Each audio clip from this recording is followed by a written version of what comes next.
सवाल यह नहीं है कि तुम अच्छा नहीं बनना चाहते, सवाल यह है कि अच्छा क्यों नहीं बन पा रहा।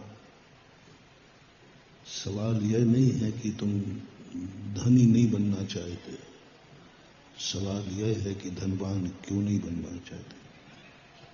सवाल यह नहीं है कि तुम सृष्टि नहीं बनना चाहते, सवाल यह है कि हम सृष्टि क्यों नहीं बन पा रहे हैं। सवाल यह नहीं है कि तुम धर्म नहीं करना चाहते, सवाल यह है कि तुम धर्मात्मा क्यों नहीं बन पा रहे। कितनी बातें हैं जो हम चाहते हैं लेकिन हो नहीं पा रहे। हमें तुमसे यह नहीं कहना है कि तुम भगवान क्यों नहीं बनना चाहते। तुम्हारा अंतश्चेतस हमने पढ़ लिया, तुम भगवान बनना चाहते हो। लेकिन प्रश्न ये है, गुरु के पास इसलिए नहीं आना कि तुम्हें क्या बनना है, वो तो सब तुम बनना चाहते हो। जो जो अच्छी हैं, जो जो ऊंचाइयां हैं, जो जो श्रेष्ठ हैं, प्राय सब चाहते हैं। कई बालक आते हैं, महाराज मुझे कौन सा विषय लेना चाहिए, किस लाइन पे जाना चाहिए। मैं एक जवाब देता हूं, मेरे से ज्यादा बेटा तुम जानते हो कौन सी लाइन अच्छी है। मेरे से ज्यादा तुम जानते हो। महाराज कौन सा धंधा करना चाहिए, मेरे से ज्यादा तुम जानते हो कि कौन सा धंधा अच्छा है। कौन सी नौकरी अच्छी है, तुम जानते हो कि इसमें स्कोप कितना है।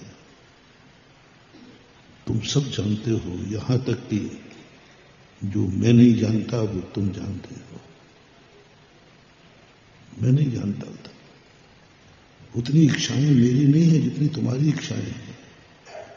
बहुत ऊंची इच्छाएं हैं। हम लोग तो सब इच्छाओं को निरोध कर चुके हैं, लेकिन तुम इच्छाओं का निरोध नहीं कर सकते।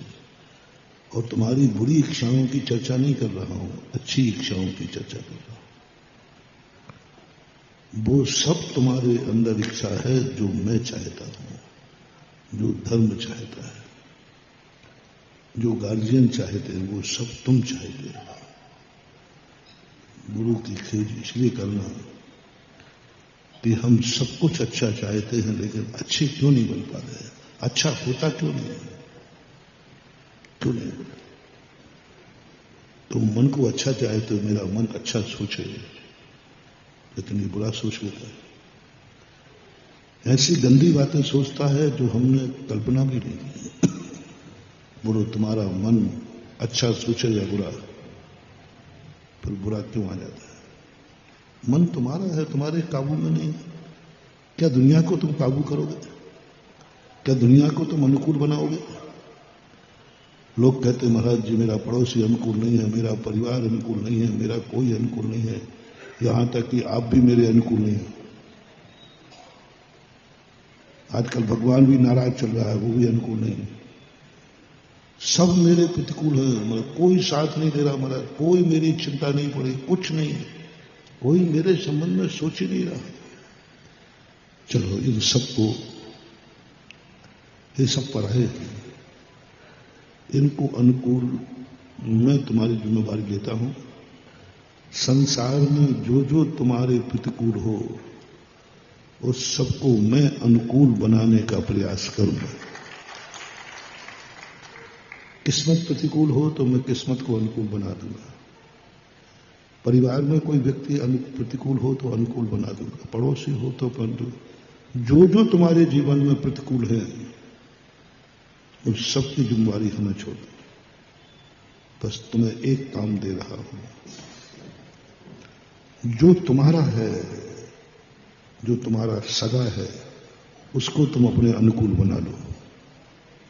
मन किसका है, जल्दी बोलो।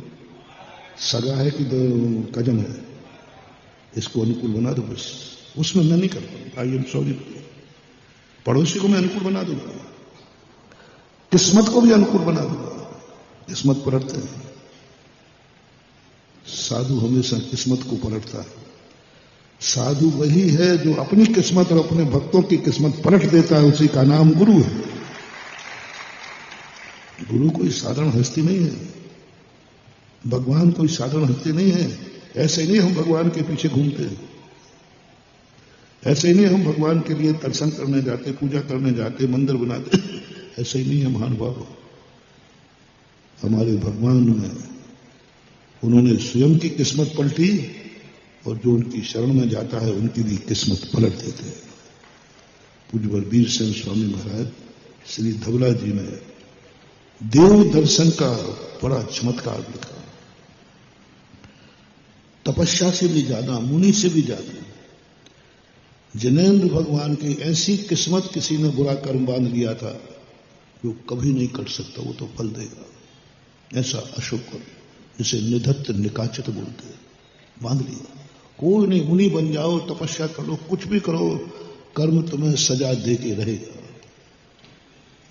लेकिन पूज्य वीर स्वामी ने कहा इसका एक काट है।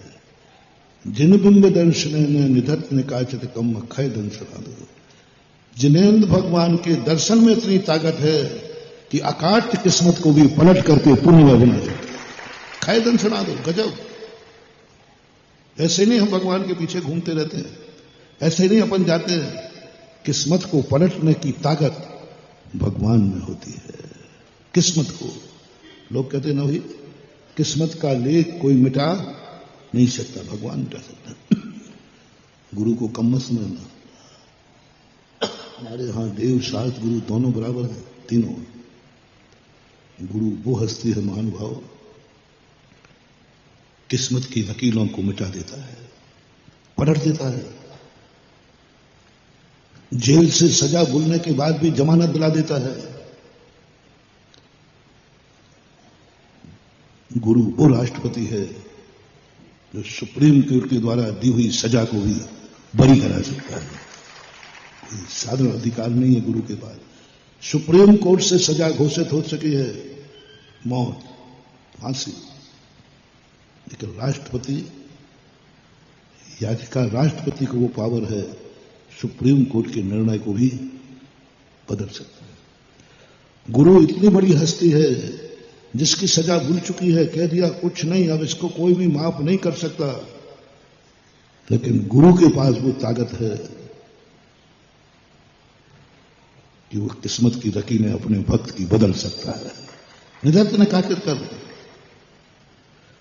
और भक्त में ऐसी ताकत आ जाती है, बस तुम्हें एक टाइटल देना है, क्या तुम भगवान के भक्त हो? भगवान में नहीं कह रहा हूं, भगवान की और गुरु की ताकत तो मैंने बता दी, अब मैं तुम्हारी ताकत बता रहा हूं। भगवान के बाद भगवान के भक्त की ताकत कितनी है? भगवान के भक्त की। बस तुम्हें अंतर चेतना से कहना पड़ेगा, मैं सच्चे देव का भक्त हूं,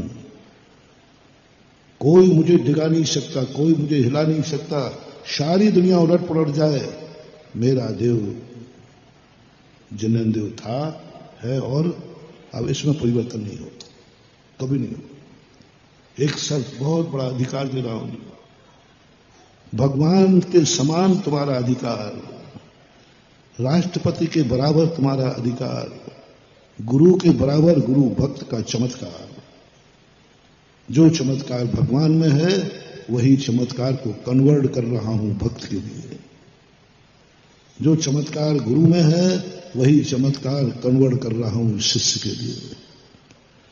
जो चमत्कार जिनवाणी मां में है वही परिवर्तित कर रहा हूं जिनवाणी मां के बेटे के।